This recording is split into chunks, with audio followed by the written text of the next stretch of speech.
పెట్టండి అంటుంది, బాగా పెట్టండి మళ్ళీ కావాలంటే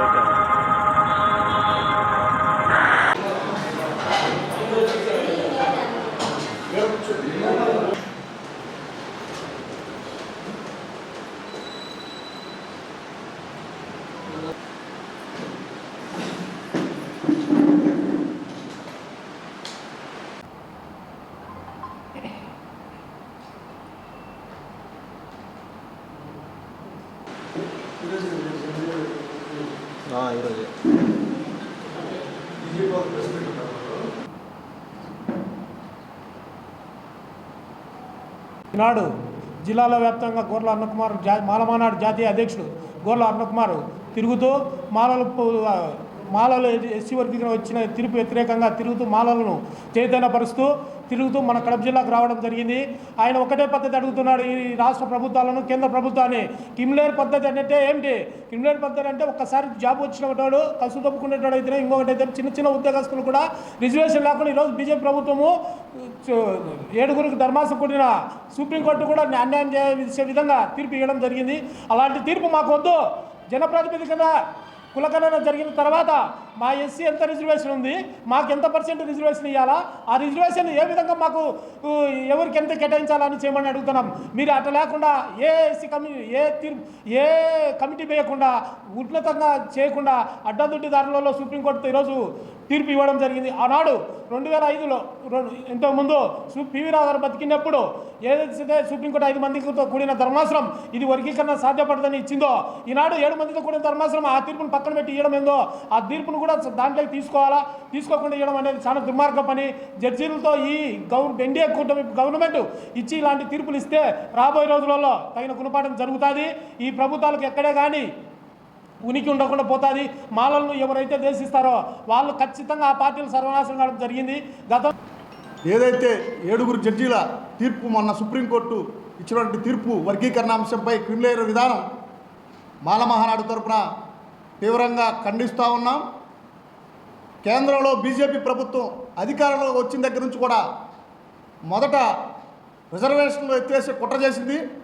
దాన్ని పెద్ద ఎత్తున ఉద్యమించి దేశవ్యాప్తంగా నిరసన కార్యక్రమాలు చేపట్టి అడ్డుకోవడం జరిగింది.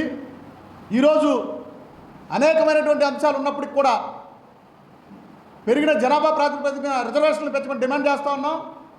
ఆంధ్రప్రదేశ్ ప్రత్యేక హోదా ఇవ్వమని అడుగుతున్నాం. ప్రైవేటైజేషన్లో రిజర్వేషన్ కావాలని అడుగుతున్నాం. ప్రభుత్వ సంస్థల్ని ప్రైవేటైజేషన్ చేయొద్దు, అవి రిజర్వేషన్లు ఎత్తేసే కుట్రలో భాగమని చెప్పి అడుగుతూ ఉన్నాం.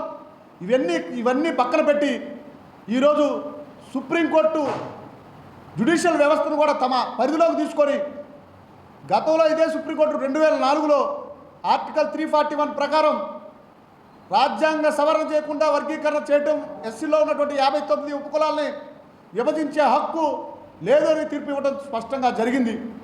ఈరోజు పందాకృష్ణ మాదిగ బీజేపీకి తొత్తుగా వ్యవహరిస్తూ కిషన్ రెడ్డి నేతృత్వంలో ఈ తీర్పు రావడానికి కూడా కేంద్ర ప్రభుత్వ కనుసరణలోనే తీర్పు వచ్చింది. ఇది మాయన మచ్చ న్యాయ వ్యవస్థ మీద కూడా నమ్మకం సన్నగిల్లిపోతుంది. దీనికి గతంలో ఎన్నికల ముందు జగన్మోహన్ రెడ్డి గారు ప్రభుత్వంలో దళితులపై జరిగిన దాడులు 27 పథకాలు ఎత్తివేయడాన్ని నిరసిస్తూ మేము చంద్రబాబు నాయుడు ప్రతిపక్ష నాయకుడిగా ఉన్నప్పుడు కలవడం జరిగింది. ఆయన స్పష్టంగా మాకు ఏమని చెప్పాడంటే, పథకాలు మరలా తీసుకొచ్చేందుకు నేను మీకు హామీ ఇస్తున్నాను, మళ్ళీ అంబేద్కర్ ఓవర్సీస్ పథకానికి అదే పేరు కొనసాగించేలాగా నేను మీకు హామీ ఇస్తున్నాను, మాలా మాదిగలు 2 కళ్ళులాగా చూసుకుంటారంటే రాష్ట్ర వ్యాప్తంగా తెలుగుదేశానికి మద్దతు ఇచ్చి రాష్ట్ర వ్యాప్తంగా మాల సంఘాలన్నీ కూడా ఒక తాటి మీదకి వచ్చి మేము మద్దతు తెలిపి చంద్రబాబు నాయుడిని గెలిపించి ఎన్డీఏ గవర్నమెంట్ గెలిపించమని మద్దతు తెలిపాం. ఈరోజు మేము సిగ్గుపడుతూ ఉన్నాం. 2 తెలుగు రాష్ట్రాల్లో రేవంత్ రెడ్డి చంద్రబాబు నాయుడు వర్గీకరణకి మద్దతు తెలిపి జిల్లాల వారీగా చేస్తామని అంటే మీరు డాక్టర్ బాబాసాహెబ్ అంబేద్కర్ వచ్చినటువంటి రాజ్యాంగానికి తూట్లు పడుస్తున్నారంటే అనడానికి ఎటువంటి సందేహం లేదు.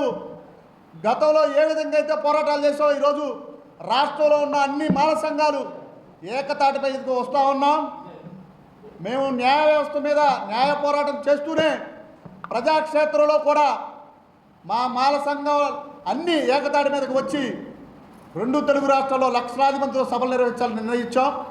త్వరలో రాజధాని ప్రాంతం గుంటూరులో మా ఉనికి మా బలం అంబేద్కర్ గారు మాకు ఇచ్చిన రిజర్వేషన్లను కాపాడుకోవడం కోసం పెద్ద ఎత్తున లక్షలాది మందితో సభ నిర్వహించిన గతంలో నిర్వహించాం. మరలా ఈ వచ్చే నెల తేదీ ప్రకటించి లక్షలాది మందితో సభ నిర్వహిస్తాం.